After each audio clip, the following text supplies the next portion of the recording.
हाँ नमस्कार। लाइव आप जुड़ चुके हैं। एक बड़ा मामला निकल कर आ रहा है, अखबार के पन्नों से आपके लिए एक खबर लेकर आए हैं और खबर बड़ा इंपॉर्टेंट है। आपको ये खबर जानना चाहिए, समझना चाहिए।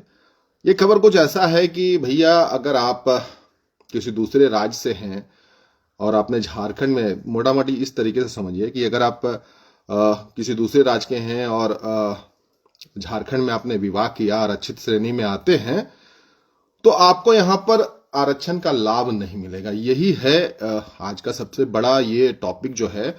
और ये खबर आप कह सकते हैं कि अखबार के पन्नों से खबर लेकर आए हैं कि अगर आप झारखंड के नहीं हैं, किसी दूसरे राज्य से हैं, अगर आपने विवाह किया है झारखंड में, आरक्षित श्रेणी में आते हैं, तो आरक्षण का लाभ आपको झारखंड में नहीं मिलेगा।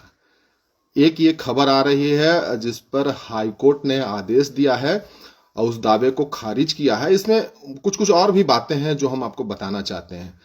तो ये बड़ा इंपॉर्टेंट खबर है उस लिहाज से कि झारखंड में विवाह से आपको आरक्षण का लाभ नहीं मिल जाता। सिर्फ विवाह करने से आपको आरक्षण का लाभ झारखंड में नहीं मिलेगा। और एक मामला है, वो एक केस भी आया है, उस केस के बारे में भी बताएंगे आपको। एक बिहार निवासी हैं, महिला हैं, और शादी के बाद उन्होंने आरक्षण का दावा किया था जो कि खारिज हो गया। जो कि हम आपको बता दें कि जेपीएससी ने भी उम्मीदवारी नहीं मानी।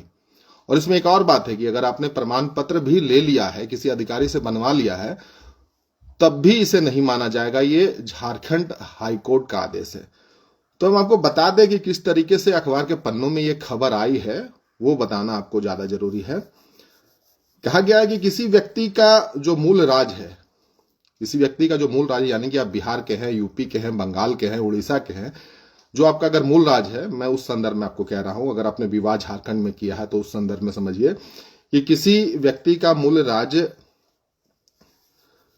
किसी व्यक्ति का जो मूल राज्य है उसी राज्य में उसे आरक्षण का लाभ मिलेगा। आरक्षित श्रेणी की किसी महिला की शादी यदि दूसरे राज्य में हुई है, यानी कि अगर झारखंड में अगर आपकी शादी हो जाती है, दूसरे राज्य की हैं, तो दूसरे राज्य में आरक्षण का लाभ नहीं मिलेगा, नहीं मिल सकता।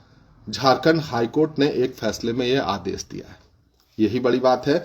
इसमें बता दें आपको, जस्टिस राजेश शंकर की अदालत ने कहा कि सिर्फ इस आधार पर कोई आरक्षण का दावा नहीं कर सकता कि उसे इसी राज्य के अधिकारी ने जाति प्रमाण पत्र जारी किया है, जिसके बारे में हम बातें कर रहे थे कि अगर आपने कोई प्रमाण पत्र भी ले लिया है, दूसरे राज्य के हैं, झारखंड में विवाह किया है, तब भी उसे आधार नहीं माना जा सकता।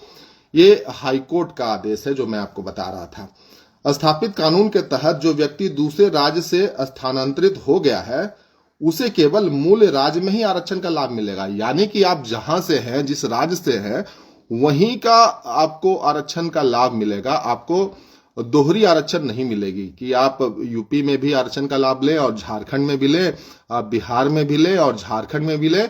ये हाईकोर्ट का आदेश है। तो बड़ा इंपॉर्टेंट आदेश है झारखंड हाईकोर्ट का जो आया है, और वो मैं बताऊंगा वो केस भी क्या है, वो भी अब मैं आपको बताऊंगा। तो आप वीडियो में बने रहिए। इसमें है, हाईकोर्ट ने बिहार की एक महिला जो शादी के बाद झारखंड आई थी, उसके आरक्षण के दावे को खारिज कर दिया है। सुनवाई के दौरान जेपीएससी की ओर से कहा गया कि रीना का जन्म, मैं बता रहा हूं वो मामला जो है, सुनवाई के दौरान जेपीएससी की ओर से कहा गया कि रीना का जन्म बिहार में हुआ है, यानी कि आप मूल रूप से बिहार के हैं, ये बताया गया उसमें, इसलिए उसे झारखंड में आरक्षण का लाभ नहीं मिलेगा। इस मामले में सुप्रीम कोर्ट ने भी फैसला दिया। रीना का कहना है कि उनकी शादी झारखंड में हुई है, उनके पति झारखंड में आरक्षित श्रेणी में आते हैं। गोड्डा के अनुमंडल पदाधिकारी ने उन्हें जाति प्रमाण पत्र जारी किया, यानी कि सामने वाले की तरफ से जो तथ्य दिए गए, जो बातें बताई गई, उसमें उन्होंने ये बताया कि उनके पति जो है आरक्षित श्रेणी में आते हैं और गोड्डा के अनुमंडल पदाधिकारी ने उन्हें जाति प्रमाण पत्र जारी किया है, इसलिए वह झारखंड में आरक्षण की हकदार है।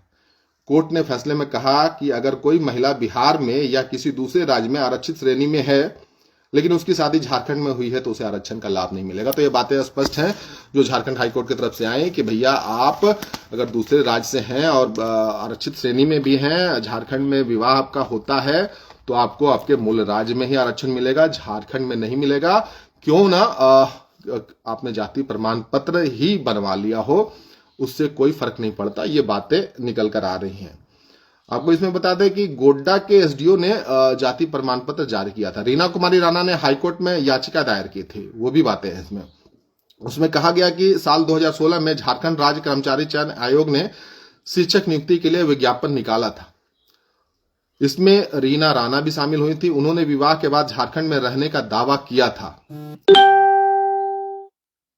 और एसटी जाति के प्रमाण पत्र बनाने का आवेदन दिया था। गोड्डा के अनुमंडल पदाधिकारी ने प्रमाण पत्र भी जारी कर दिया। एकीकृत बिहार के समय झारखंड में रहने वाले व्यक्ति का यदि मूल निवासी वर्तमान में बिहार है तो उसे भी झारखंड में लाभ नहीं मिलेगा। जिन लोगों का मूल निवास झारखंड होगा उन्हें ही लाभ मिलेगा। तो ये सारी बातें हैं। जेपीएससी ने भी उम्मीदवारी नहीं मानी, वो भी हम आपको बता दें। शिक्षक नियुक्ति परीक्षा में सफल होने के बाद रीना को प्रमाण पत्र सत्यापन के लिए बुलाया गया। जब उन्होंने प्रमाण पत्र पेश किए तो उनकी उम्मीदवारी रद्द कर दी गई। जेपीएससी ने बताया कि महिला के पति के आधार पर एसटी का जाति प्रमाण पत्र जमा किया था। जेएससी ने कहा कि उसे आरक्षित श्रेणी का लाभ नहीं मिलेगा और उसकी उम्मीदवारी सामान्य श्रेणी में शामिल होगी। तो यही एक बड़ी बात है जो हम आपको बता रहे थे कि आप मूल रूप से जिस राज्य के हैं वहीं पर आपको आरक्षण का लाभ मिलेगा। अगर आप झारखंड विवाह करके आते हैं, आपका झारखंड में विवाह होता है, तो उस आधार पर अगर आरक्षित श्रेणी में है तो झारखंड में आपको आरक्षण का लाभ नहीं मिलेगा। ये बड़ी बात है। अगर आपने प्रमाण पत्र बना भी लिया है, जैसा कि इस केस में है कि गोड्डा एसडीओ ने, अनुमंडल अधिकारी ने प्रमाण पत्र जारी किया था, वो भी मान्य नहीं है। तो झारखंड में विवाह से सिर्फ आरक्षण का लाभ आपको नहीं मिल सकता। यही बड़ी बात आपको बता रहे थे। प्रतिक्रिया जरूर दीजिएगा।